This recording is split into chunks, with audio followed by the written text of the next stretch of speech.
The film, 300, begins with a narration detailing the Spartan transformation from boy to warrior. At birth, a Spartan infant undergoes a rigorous inspection by a state official. The examination takes place near a cliff, where the remains of rejected infants serve as a stark reminder of the consequences of weakness. Any sign of infirmity or disability results in the infant being cast into the abyss below. From a young age, Spartan boys are initiated into a rigorous training regimen. At the age of 7, they are forcibly separated from their families and subjected to even harsher conditions. This period of intense physical and mental conditioning culminates in an arduous rite of passage, after which they are finally permitted to return home. Life is moving along in Sparta when a Persian messenger rides through the city and asks to speak to King Leonidas, Gerard Butler. The messenger and his guards are led to the king, where he explains that he is here on behalf of Xerxes, the Persian god/king who wants the people of Sparta to bow down to him. When Queen Gorgo, Lena Headey, makes a comment, the messenger gets upset and asks how a woman can talk like that among men. The messenger warns King Leonidas to carefully think before he replies to what Xerxes has asked of Sparta, but the king turns on the messenger and points his spear in his face, making the Persian back up to the edge of the black pit. Leonidas roars back, "This is Sparta," before he shoves the Persian and his guards into the pit. Spartan law dictates that a king must seek approval from the oracle and the ephialtes before declaring war.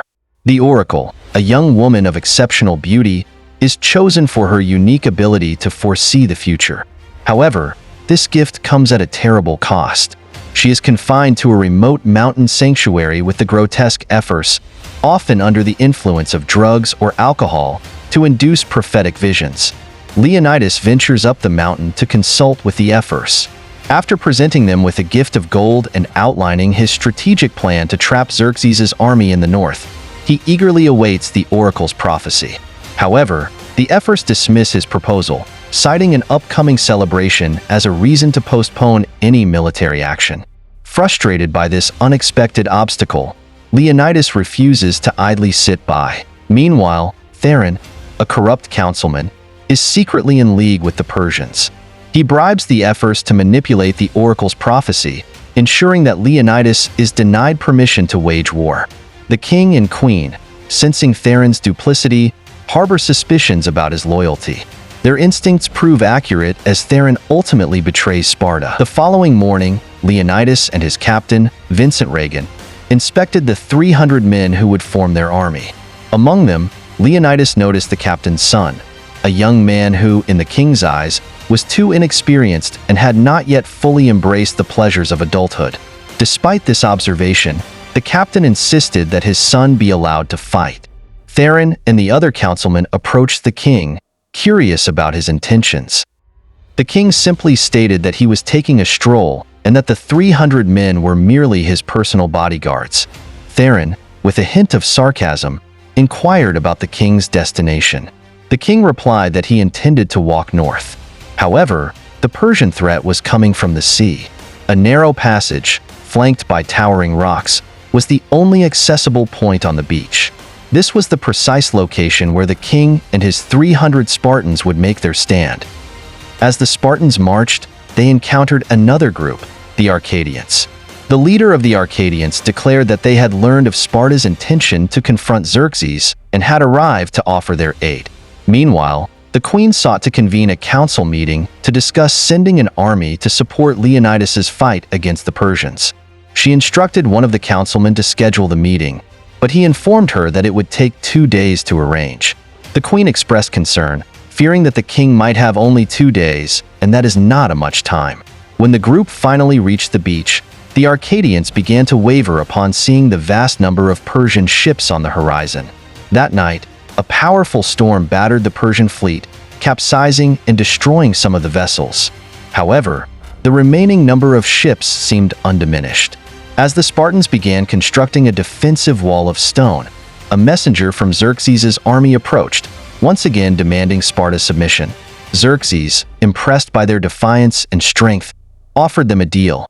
Sparta would become the wealthiest city, and their women and children would be spared if they surrendered and acknowledged Xerxes as their leader. A Spartan soldier, enraged by the offer, severed the messenger's arm and sent him back with a clear message. The battle was on. The first battle unfolded within the narrow passage. The Spartans stood their ground as the initial wave of Persian soldiers emerged. They swiftly dispatched the enemy, emerging unscathed. As they paused to catch their breath, the main Persian army unleashed a barrage of arrows, darkening the sky. The Spartans, united and disciplined, formed a defensive shield wall to deflect the incoming missiles. Xerxes, a towering, bald, and heavily adorned figure, approached Leonidas. He once more offered the Spartan king a chance to surrender. Enraged by their defiance, Xerxes threatened to obliterate Sparta, ensuring that its existence would be erased from history. The next confrontation pitted the Spartans against the Immortals. While the Spartans emerged victorious, they suffered casualties. As Xerxes observed the battle, a sense of unease, a distinctly human emotion, washed over the godlike figure. The subsequent battles saw the Persians unleashing their full arsenal: rhinos, mythical creatures, and elephants from distant lands. When the tide of war turned against him, Xerxes resorted to brutal measures, executing his generals. Amidst this chaos, the captain's son fell, his life extinguished. As both sides retreated for a brief respite, King Leonidas called out to Dilios, a wounded soldier. When asked about his injury, Dilios replied that it was merely a lost eye. The king entrusted Dilios with a crucial task: to return home and recount the tale of Sparta and the 300. Acknowledging the inevitable outcome, Leonidas expressed his sorrow at parting from his wife, but found solace in the noble cause he was fighting for. He returned the necklace, a gift from his wife, to Dilios, asking him to deliver it to her. Meanwhile, the queen met with Theron. She offered him a drink, to which he responded with suspicion, questioning if it was poisoned.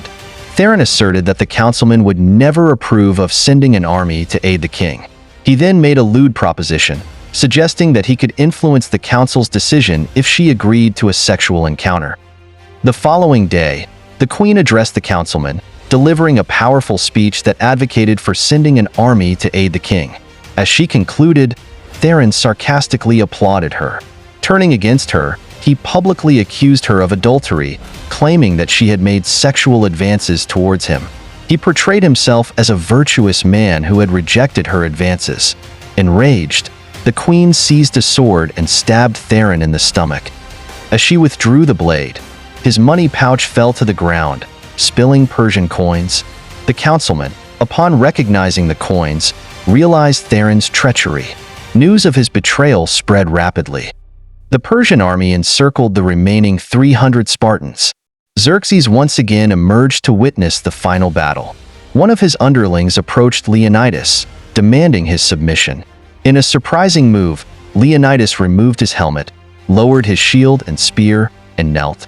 However, this was a mere feint. A Spartan soldier leaped onto Leonidas's back and speared the Persian minion. The battle resumed with renewed intensity. Leonidas seized his spear and hurled it with deadly accuracy, striking Xerxes' cheek. The Persian king, taken aback, clutched his wounded face. One by one, the Spartans fell, including their king. As he breathed his last, a Spartan soldier expressed the honor of dying alongside him. Leonidas responded that it had been an honor to live among such brave men. Facing the sun, he uttered his final words, a declaration of love. The remaining Persian army then unleashed a barrage of arrows, ensuring the demise of every Spartan. Dilios returned to Sparta. He also spread the tale of the 300's heroic last stand, a story that would inspire generations. A year later, Dilios, now a seasoned leader, stood at the head of a vast Spartan army. The number of warriors had multiplied exponentially. As they prepared for battle against the Persians, the Spartans charged forward, a formidable force ready to avenge their fallen comrades. If you like this video, please subscribe to the channel.